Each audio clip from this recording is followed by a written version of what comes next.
press record. Oh, it's all good.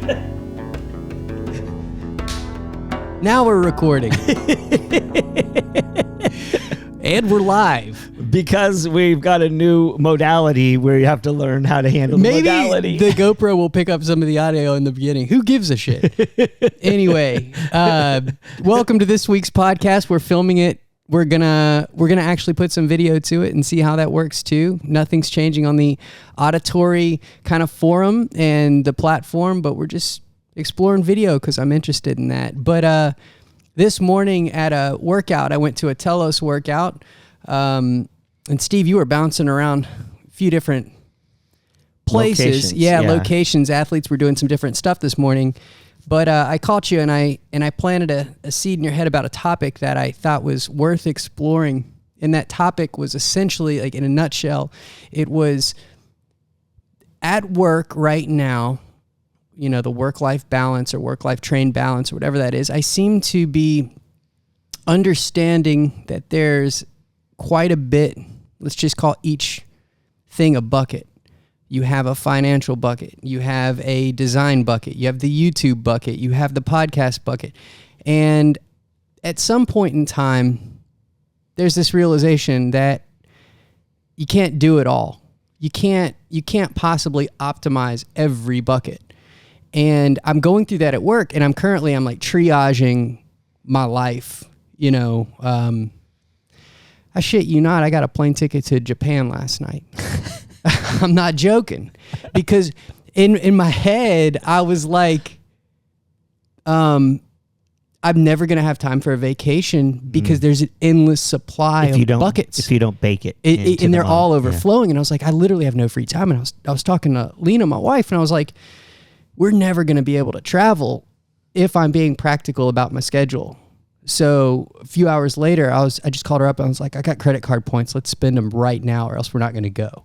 Let's go see Mount Fuji. Mm-hmm. And so after Indy, we're going to get on a plane on Thursday and we're going to go to Tokyo and we're going to do some running there. Awesome. It's going to be badass. But have you been there? Oh, I've been to Kyoto, to the Hakone region, and Tokyo. But you haven't been into the mountain. I've seen it. I went hiking. Yeah. It was so you've awesome. been up there. Yeah. There's so much. The thing with Japan that people focus on is on the city experience. But there's a deeply animistic spirit realm around their natural landscapes that's really deep. Oh, and because they're so limited in their scope of landscape and what they have available, they're as we know, the Japanese are very focused on beauty. The Ikebana culture, it's beauty. I remember walking around and just being like, this is unreal. And they keep tradition as a part of their learning. They're growing as a culture, but tradition is crucial and key. Sure. In a way we can't even understand, especially America, because we're not. There's a value for it that's hard to put your finger on. Yeah, but the natural landscape there, when I would get out, so I would do a lot of my running in the city. I lived there for a little while in Kyoto. I would run around the city, and I was just like, I don't want to do this. And then I would take a train out to the country, and I would just like put my bag in a little box, and then I would just walk for a while, and I would just take a day. I would wander for a while, and then I would decide, okay, I'm going to start my watch. I'm going to run for an hour, 2 hours, 3 hours, 4 hours. And you could get into these rural areas. It's not trail running necessarily, but just rural areas. You could run from Zen, from a Zen center to another location and see all this natural beauty. And you realize so much of it is considered, it's pristine. It's considered so important to their cultural construct and how they operate as a people. And I think that's something that people don't really recognize. You see it on the, you see those monkeys in the water, right? And there's those monkeys that are like in the mountains, and then I've seen them like a dozen times. I've never seen them in real life, but I've just seen them in pictures and stuff. And we recognize natural beauty with Mount Fuji and things like that with the Japanese culture. But I don't think people really understand the idea. And if you're like into things like Princess Mononoke and the work of, I forget the name of that director, there's an animist, what they call the kami. There's spirits in place. That's a really beautiful thing to me about the Japanese, that they have never lost, and that we're losing. We lost culturally before we even came here. You know? It's fascinating. I absolutely have always been fascinated by it, and just the kind of simplicity and beauty and everything. So one time wasn't enough, and we just did it. And ramen. It's everywhere. They don't, before we get off on a tangent, I caution anybody going to Japan that the hibachi, it's not there. No. Those flavors that you get at like a Benihana do not seem to exist in Japan. No. I did not find them. It's a very clean, exquisite cuisine, and there's flavor in the ramen. There's flavor in the kind of like the cleanliness of the sushi, and oh my God, just the ingredients are so great. But the closest thing I could find are those little omelet places with where they make the eggs. Oh yeah. It's like that's the hibachi. That's what they use the hibachi for. Is like mostly like these egg omelets, and it's like they don't. It's not like there's like. How long are you guys going to be there for? Oh, I think 8 nights. Oh great. That'll be awesome. Simple, very simple, and I guess the essence in making that aside is the fact that it's so fascinating that I woke up and I realized that there's an endless supply of everything to be optimized all the time. And if I were to actually lean into that, we wouldn't plan for any real adventure or something. So like, to me, it was just like, I have to do this. And we did it. And then after it's done, it's planned. It's fascinating. So like, next step with work primarily is this idea that I'm going to need to figure out what it is I'm doing. I'm going to figure out what's most important. Because if I don't figure out what's most important, things are going to just start falling apart. I know that. Like, I know that, if I don't figure out how the difference between a workload on like figuring out what the SEO is, like I've been getting into SEO. And it's like, how many people type in, for example, how many miles should I change my running shoes? That search gets about 2,400 searches a month in the past few months. Do you want to go after that? Do you write a blog on that? Do you want to do this? And it's like, do you optimize your product pages for that? All that crap is an endless job unless you get like an SEO firm to do it. So, but for me, I got to do all that stuff because the company is just stuff that I'm doing. So I started thinking like, this is so a parallel world to training.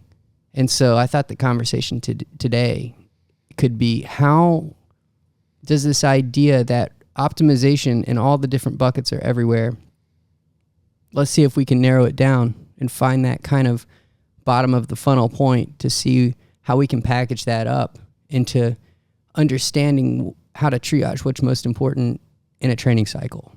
Yeah, it's funny because you're framing it from the bottom up, and when I went down the road of thinking about it, I went from the top down. It's super interesting.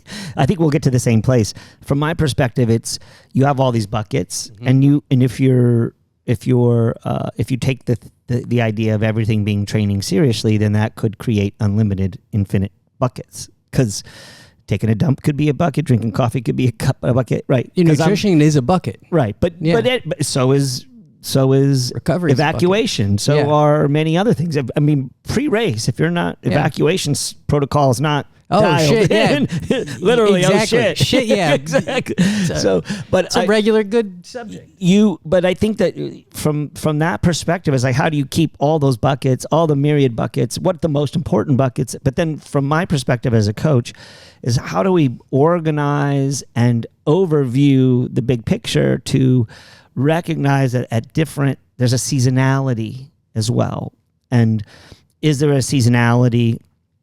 By seasonality, I don't necessarily mean winter, spring, summer, fall. I mean more phases. Each phase, as we approach a race, has different values. And that's kind of how you brought this to me when we talked this morning, was like, the base phase is a discrete phase. And I'm like, well, is it really discrete? It can be in some cases. It doesn't have to be always. We've argued. What do you mean by discrete?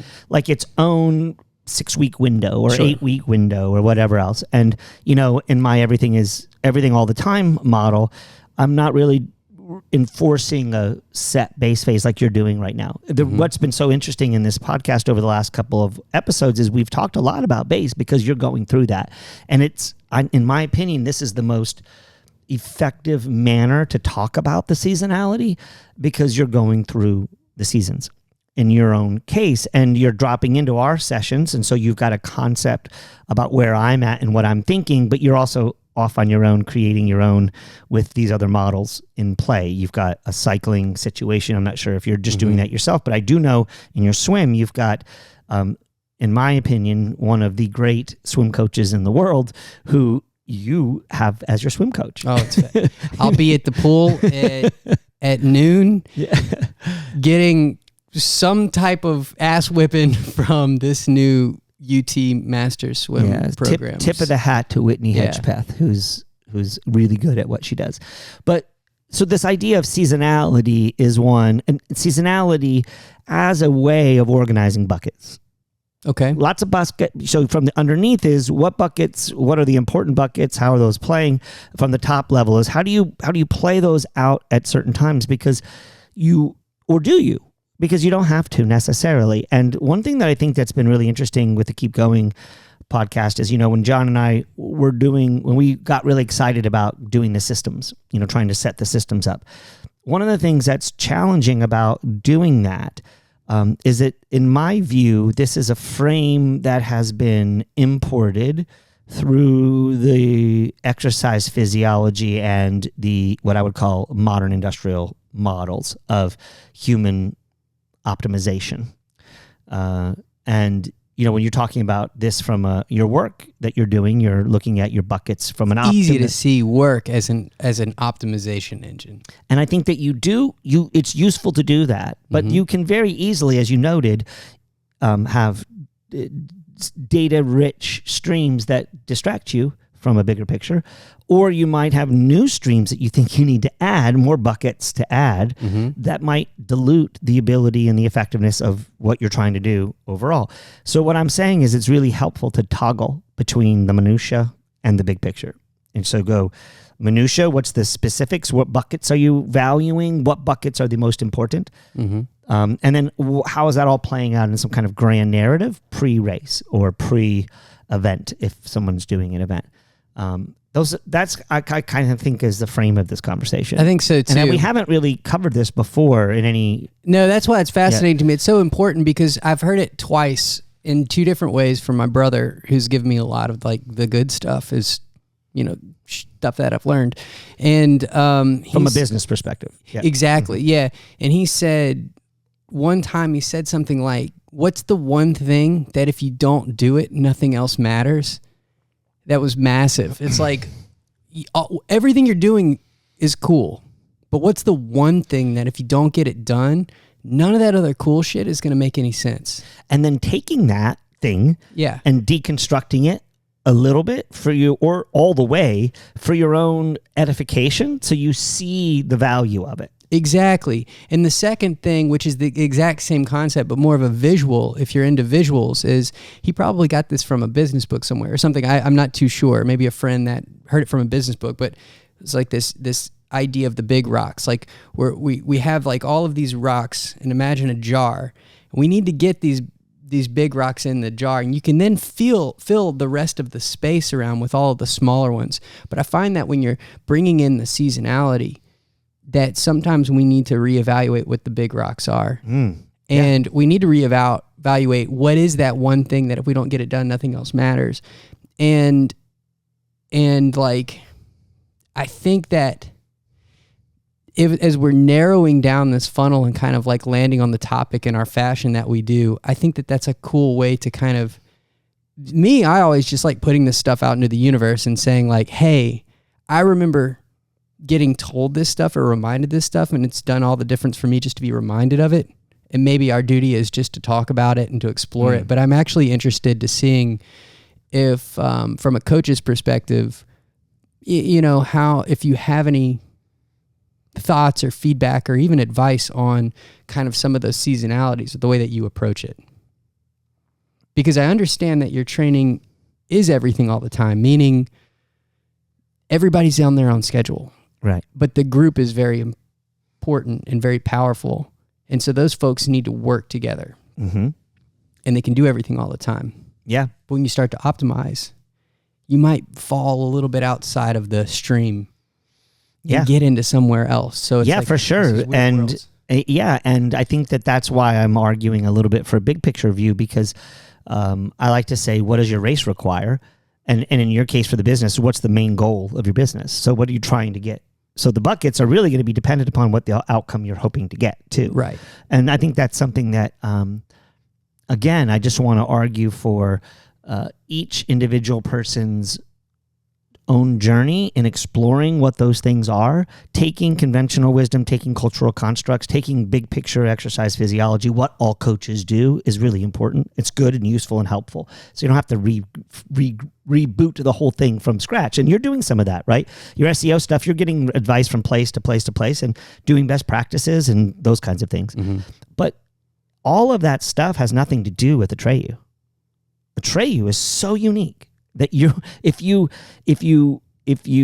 generalize too much, you don't get specificity necessary for the actual execution of the thing that you're trying to get done in your business. So those buckets, that in general these buckets are useful, but you should always be asking yourself, are these buckets necessary for me? What's the intention?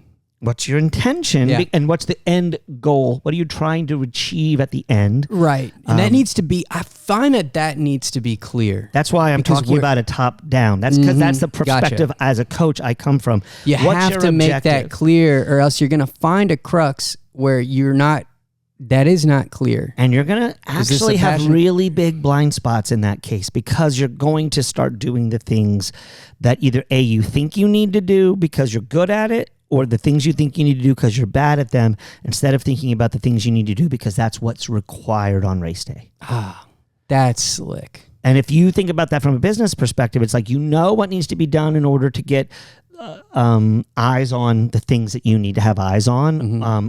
Or touches on the way you need touches. But you also need to have a core product that's excellent and beautiful and fantastic. But in between those things is a lot of nuance. Shipping, how you order, think about what you guys did with subscription. You can look at it now and say failed experiment. But many of the things you learned, because that was your objective, that was your goal at that time, mm-hmm. that was your vision at that time, you executed in such a way and you did it really well. So what you walked away from is realizing, the problem isn't in Atreyu or Michael or my employees. The problem is in the model itself. And this model didn't quite align with the intention. Or maybe it couldn't. I don't know any model of subscription that would work with a product like that. But it was a beautiful idea that you took and then went all the way with. Yeah. And then what you walk away from then is the learnings that you gain from that are things that people who'd never used a subscription model would never benefit mm-hmm. from. So buckets that we maybe get rid of at some point in time in our overall big picture could still be putting a little drop there, recognizing its value, if nothing else than historical or foundational to the essence of the business, or in the case of training, foundational to what has brought a person here. I have an athlete who I've been working with who's Irish, but he lives in New York City, he's in tech world. When he came to me, every single week, he did a 10 to 13 mile hard run every week. And that was his whole training model. And he ran some easy days around it. And he thought that was fantastic. And when I said to him it is fantastic. And very few people are willing to do basically a 13 mile or 10 mile tempo run every week. Sure. Most people keep it down at 20 minutes or 30 minutes because it's a lot.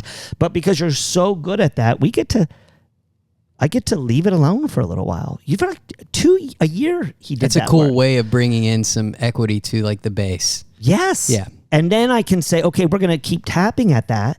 But when you do that, realize you don't have to work hard. Because if you're working hard there, everything I'm going to be giving you is 20 minutes, 30 minutes, maybe 60 minutes. I do 60-minute stuff. It's always going to be easier than what you did before.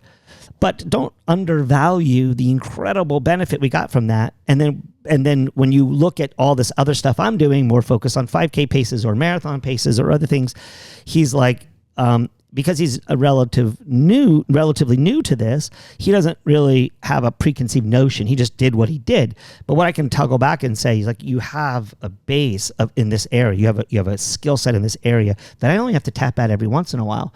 And so that would be something I would think somebody who was thinking about this would say, okay, do you jettison that? No. How do you balance those things? It's a shift in focus. Correct. So that's you come into a new program. So we're talking about buckets, what buckets are most important. Mm-hmm. And he was heavily invested in one bucket, and that bucket is really big. The good news is that bucket can shrink, and then what he's filled it, because that bucket doesn't need to be that big. He was putting so much into that bucket. Yeah. But what he's like when I started running, I was just doing like 7-mile runs, just burning rubber. Yeah. That was it. It's a good thing. Yeah. And there's nothing like it. So I learned how to kind of suffer every day. And you know how to suffer. And you really during that, and I'm like, okay, well, while that may not be important, I find that there's a cross section like between in knowledge and wisdom or intelligence and realizing that some of these buckets become like, the more I learn, for example, in my case, about SEO, the more I realize that I'm not optimized. And the more I learn about my website, I realize that it's kind of just a shitstorm of like, be careful. You know what I mean? Yes. So the more that we know and we get into a great coaching program, or we get into or wisdom from a race, we do a few marathons, and like we look back and we're like, wow, we could have done that like so much different. I could have trained so much different. Like my first marathon at CIM, I never want to race like that again. It'll be, it's still my PR, but like my legs almost fell off and I couldn't walk for like 2 weeks after. So it's like, but that amount, like the wisdom that you generate from that kind of can fold over into a new intention, into a new bucket to optimize like the new season. Correct. Of that. Correct. And where this gets fun to me is thinking about it in terms of, last week I did a video on fatigue in the nervous system, actually.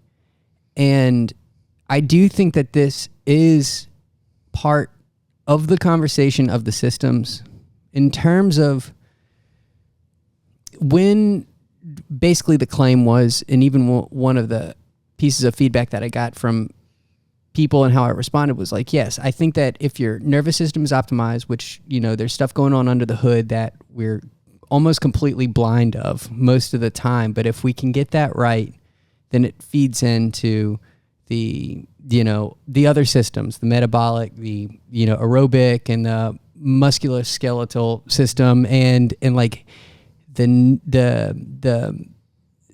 it's fascinating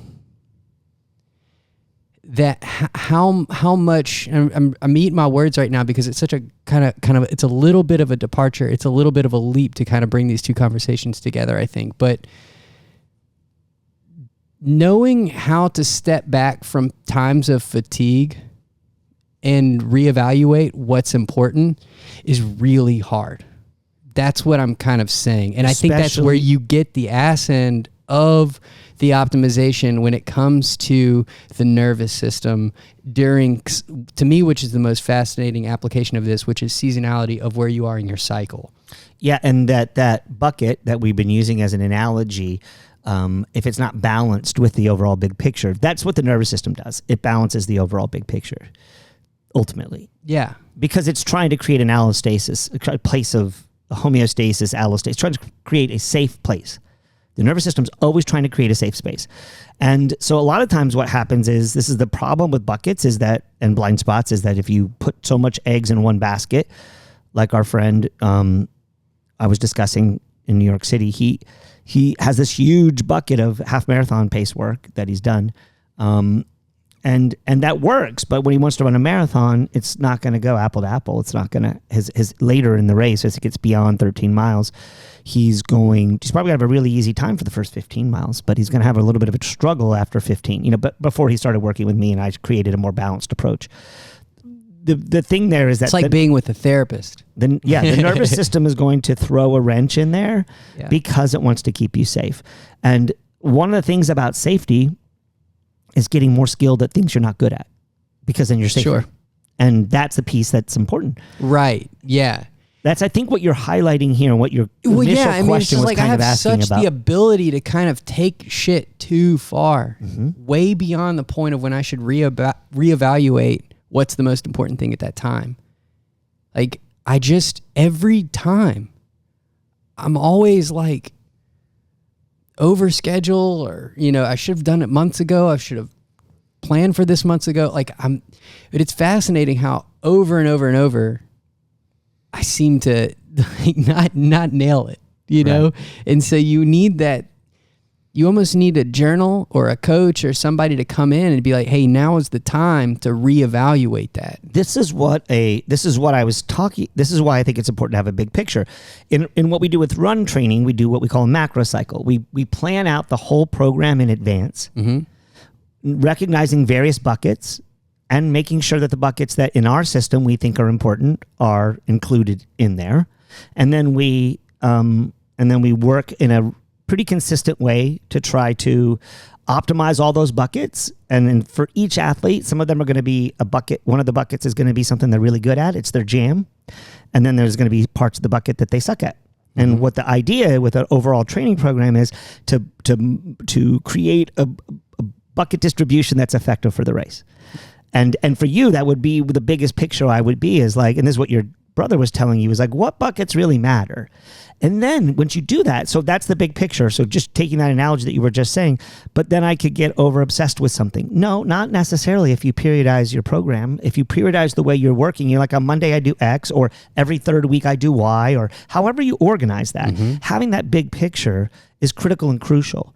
And this is where I think a lot of what you see with a lot of athletes who are self-coached, who don't do the big picture plan. They get a little bit too stuck in the rhythm. Correct. They don't know how to rock on a different. And then another problem I see is I've got a couple athletes I'm working with. One right now he's just doing so well, and it's now the time in our long-term, we've been working together for 4 years or so. Now is the time for him to be creating his own programming. But he created his macro for his Valencia, which is the same weekend as CIM. And, you know, he showed it to me, and I'm like, I have some concerns. He's like, I said, do you want to talk about them now, or do you want to talk about them later? He's like, well, tell me everything now. And I'm like, no, let's just approach this, and these are the two little things I think we want to pay attention to. I think your program's a little too hard, because he wanted to learn how to do it. So he's like, these are the buckets that are most important.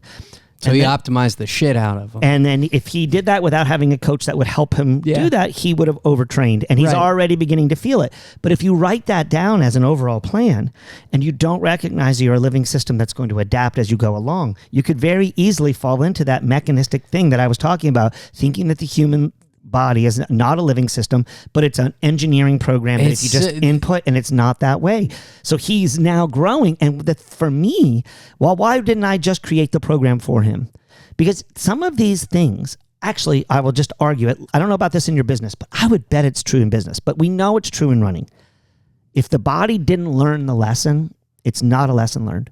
And I think this is true even about conceptual things, because any concept you have has a physical manifestation. It is mediated by the nervous system. It's I used to go to the emergency care place like almost every time an order would come in, because I would break out in hives. Never had that, but now it's the physical manifestation.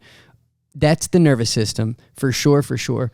And now it's kind of like it's changing behaviors after that. So it's like this time I'm confident we got an order coming in, and like, you know, in 3 weeks or so, I'm not going to the emergency facility now for my hives, like, because physically we've trained that there's like physical wisdom that comes into this. All wisdom is physical. Oh shit. All wisdom. That payload. There is no such thing as concept. There is a concept of concept, okay? But until it's lived in the human body, there is no wisdom. There's no learning. And this is why I think running is a path with heart. Like, and if you treated your business a little more like a macro and looked at those buckets as essential pieces of the puzzle, but that it's going to be a long-term process, because that's the other problem with business, and it is for young runners, not people who are young in age, but young and experienced runners. They seem to think that every session is so critical. Like that session is going to be the most immaculate, perfect drop of water that's going to go in that bucket. That fucking bucket doesn't care what's in it. It just needs more water in the bucket, whether it's clean or it's dirty or it's piss water or it's sweat or it's perfectly pristine water. It doesn't really matter at the end of the day. Nothing's the natural environment's going to create a scum over the top of it. Yeah, exactly. That's going to affect the thing in the first place. And we often misunderstand that there's probably. Let's just keep going with the bucket analogy because we've done it the whole time. We probably have a good name for this one, but like, let's just say we have a series of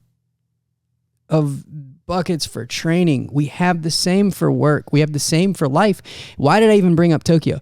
Because like on the trophic level of like all the shit feeding in on like the hierarchy of like our needs, our relationships being at the top in life, like a pro athlete might have a little bit of a different place that running falls. Correct. On that triangle. It's a little bit closer to the tip at the top, so like, because that gets to take the work placeholder, whereas the average athlete like myself, it falls a little bit below work. Sometimes we move it up, but it kind of throttles in between, like, all right, we can't make this more important than putting food on the table necessarily, but we have to remember that it is fundamentally important, and at times it is more important than that because we have to take care of ourselves. So it kind of throttles in up and down. That, and we're in our culture, we're starved for meaning, and it's the one place that we can really make meaning, because most people's work in this day and age has that level of work meaning is just because of the redundancy, how it just happens each day. It's hard to feel that meaning there. And so I think a lot of times athletes elevate running to a higher level, or their athletic experience, because it's a little microcosm, or a little place to be a warrior, a little place to be special, a little place to be something different. The simulation of a perfect world, which is my new obsession. You call running a path with heart. Mm-hmm. I call running a simulation of a perfect world. Mm-hmm. And it's where we learn.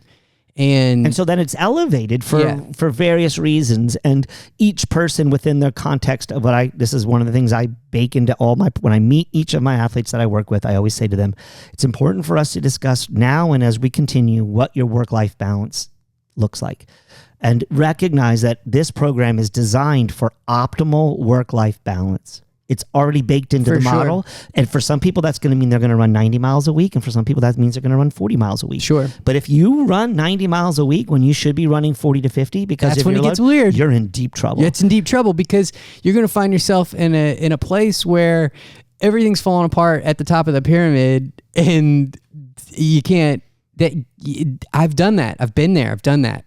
I've done it multiple times, and it is terrible. It's everything kind of trickles down, like in your personal life. That's why I got that plane ticket to Tokyo, because I was like, if I'm not living and I'm purely optimizing, there's not enough time to finish the optimization. I have to live. I have to reprioritize what's now. I was talking to my wife, and we were just like, we got to make sure that we're living. Yeah. Let's just keep going. Like, let's just get the tickets, and we'll figure the rest out later. And what's crucial is in 5 years, that might be different. Right. Between the two of you, that might be, if you have kids, we went on a big vacation. We prioritized that. We took the time and energy. We left early because we wanted to be at home.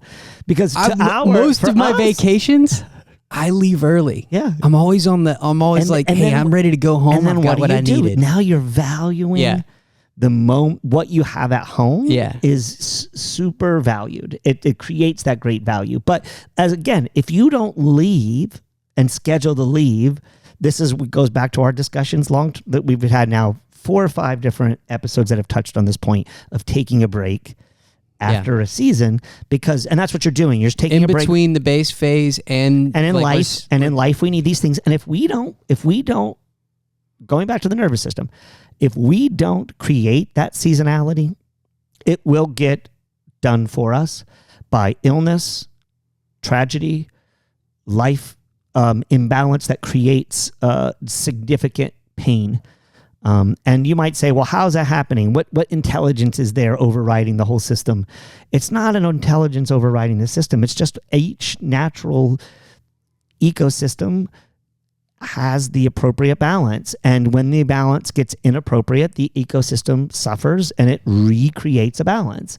And let's not forget, with all of our planning and all our SEO and all that other shit, all of our perfect workouts, we're still fucking animals. Mm-hmm.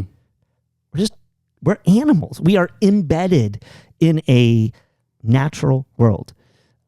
Even when you're in the virtual reality, even when you're in your little cave there working on all your work, that's a natural thing. Because humans, other peoples are doing it, and we're throwing off those meta waves into the environment. And where did this microphone come from? It came from natural resources mined from different places that had been put together in a certain way in a certain place. And we could talk about the politics of those things, challenging, difficult, great conversations to have, but it doesn't change the fact that it's still natural. And if we keep that. This is what I call animism. This is what I don't call it. It is animism. In everything is a spirit. And it goes back to this Japanese kami. What is a kami in Japan? It's in each place, there's a special spirit. There's a spirit of a thing that's essential to its overall overarching function and its quote unquote purpose, like what it's trying to achieve. And if we stay there, then if you listen to your kami, if you listen to that spirit, how do you spell that? Kami. If you look at it, it's coordinating the higher structures, the big picture, and it's relegating and playing with the buckets and how the buckets get managed and handled. And I'm not saying it's existing, but your resonance with it, your recognition of inside, outside, higher, lower, is important for valuation and how you budget time and energy, as we're talking about with buckets, what bucket you put time and energy in. But ultimately, it's all one thing. It's all interwoven, and I think it's a beautiful thing. But a lot of people stop there. And what I want to do is now we've kind of discussed it. Yeah, we've just discussed this all the way through. It's like, okay, but how do I? What then do I do with it? And what then is the critical piece? And the only way you know the critical piece is to do the data. You create all the data's there for you now, but now you have to interpret your data, and people don't interpret their data. They do this workout and they think the workout happened, and so therefore I'm going to be able to run a race at a certain day. No. You need to metabolize it, put it through your body, think through it, live it, experience it. With your SEO, you can say, when I did this, you still have to wait 6 months to even understand if you got any clicks. You know what I mean? Yes. That's what's so fascinating about that. I wanted to jump out of my cushion because I'm thinking like, well, now that you know that you need to do this, like what do you do? There's a concept in sobriety that's just make the next right decision. It doesn't mean it has to be right. It just means like, if that one failed, learn from it. You'll learn something. But just keep moving forward. But you have to read the data. You have to move forward and then read the data. Move forward, read the data. Move forward, read the data. Read the data, move forward. Yeah. Move forward, read the data. Both they're inextricably linked. Yeah. In a way. And this goes back to that idea of embodiment. It has to live in your body. And so the body did some work in training. And then what you're doing then is taking that body work and putting it out into a conceptual element that you can then embody again in a different way or in the same way, depending on your success or fail.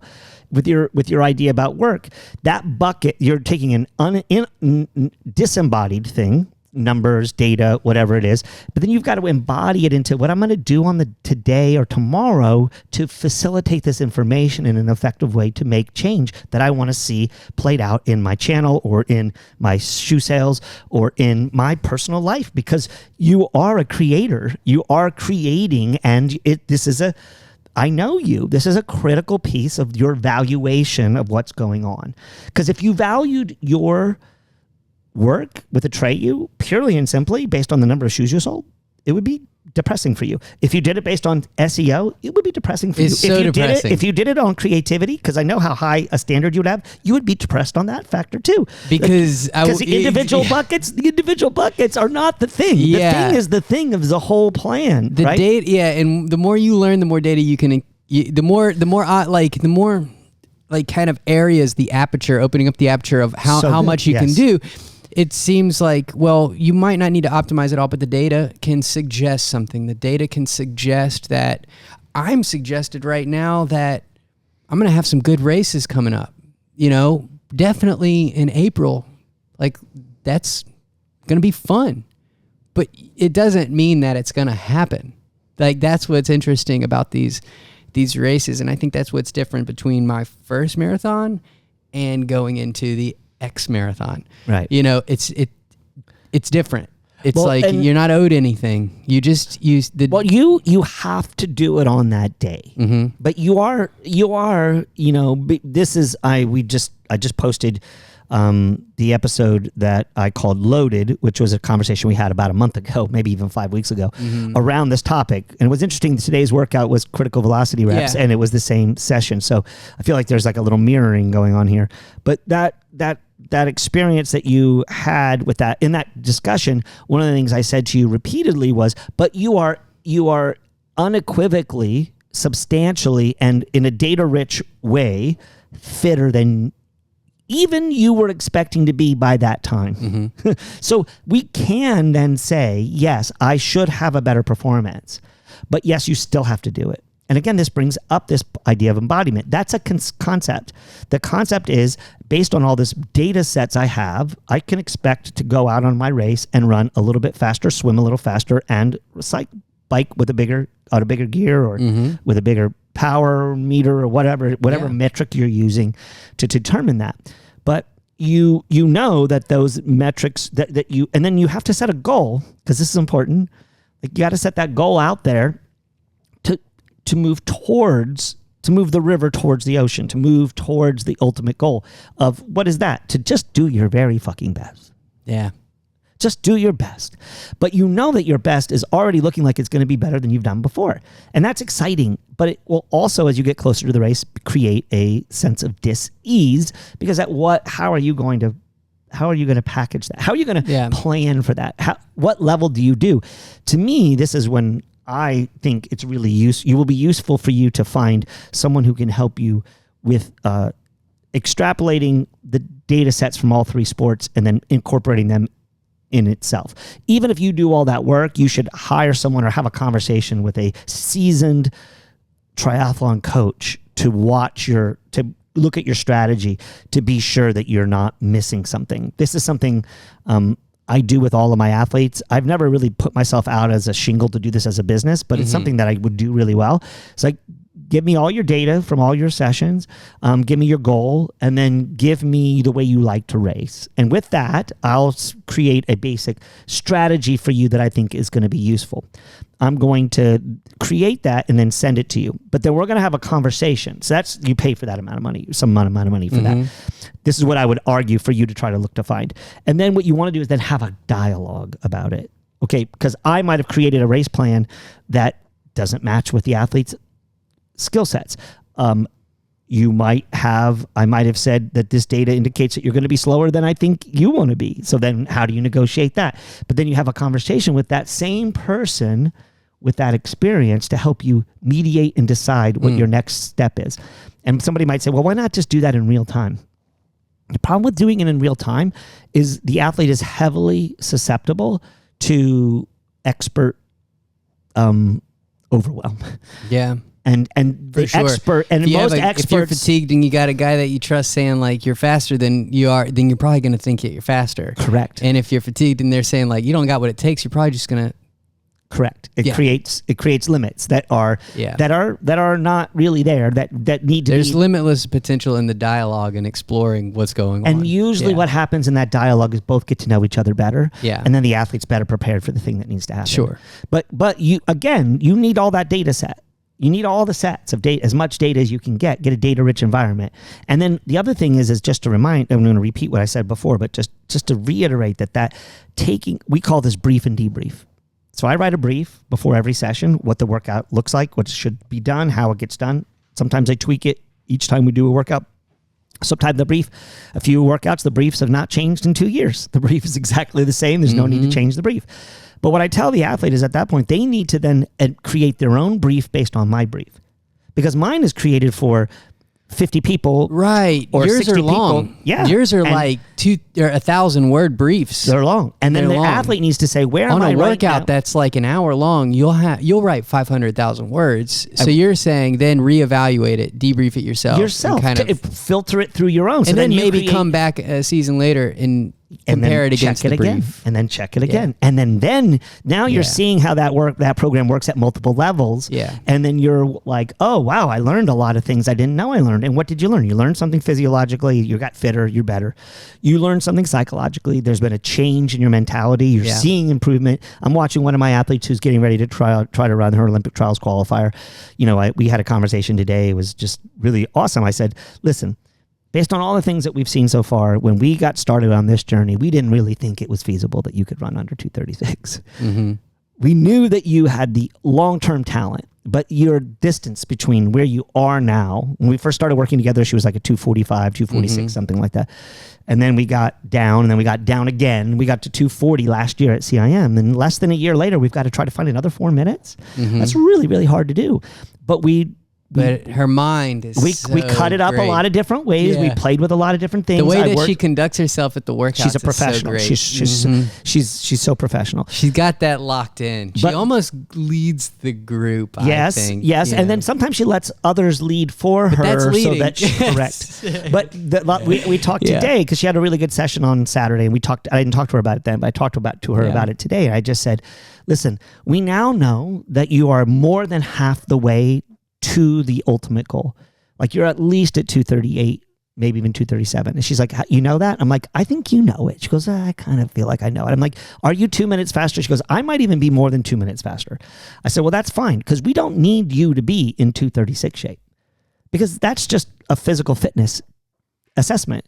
What we need you to do is pull a fucking rabbit out of the hat like on race day, and you have to want it and need it and all those other things. And she's like, how do you do that? And I'm like, you don't have to know how to do it. Just know that you're ready to do the thing to the best of your ability.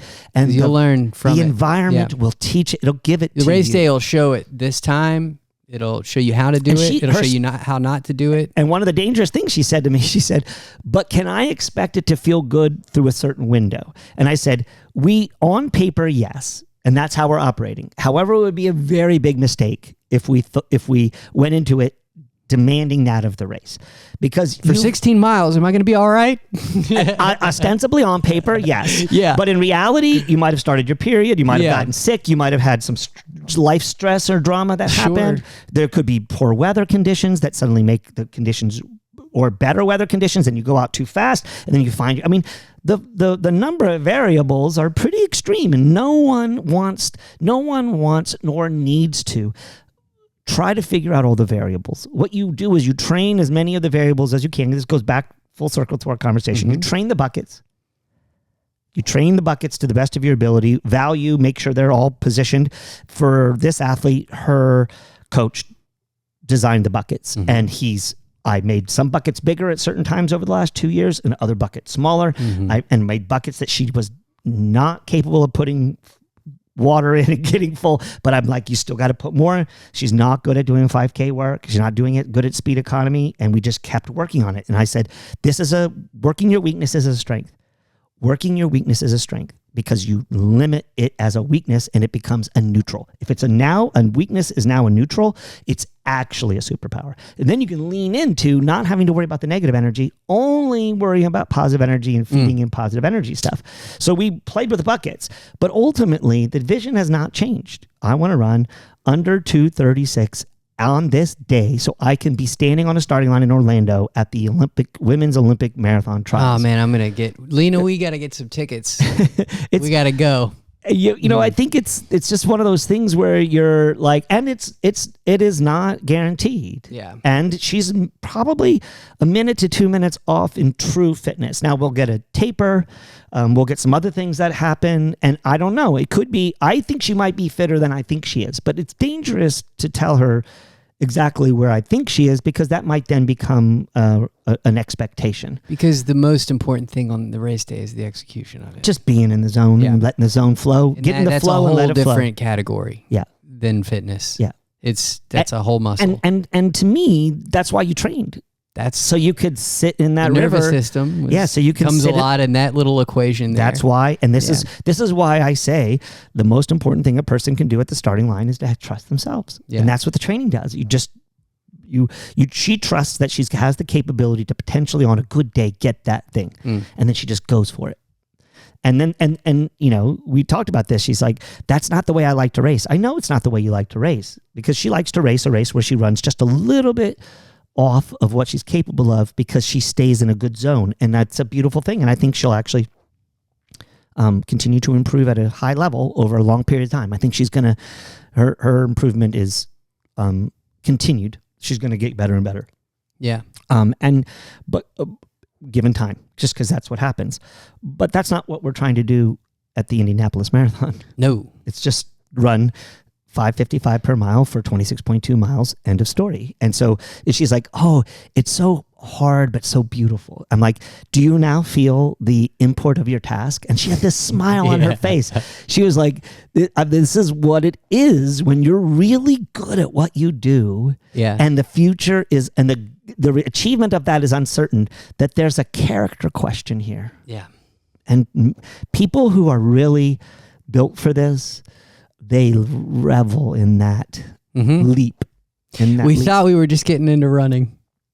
Not even close. Yeah. It's True. it's a whole universe.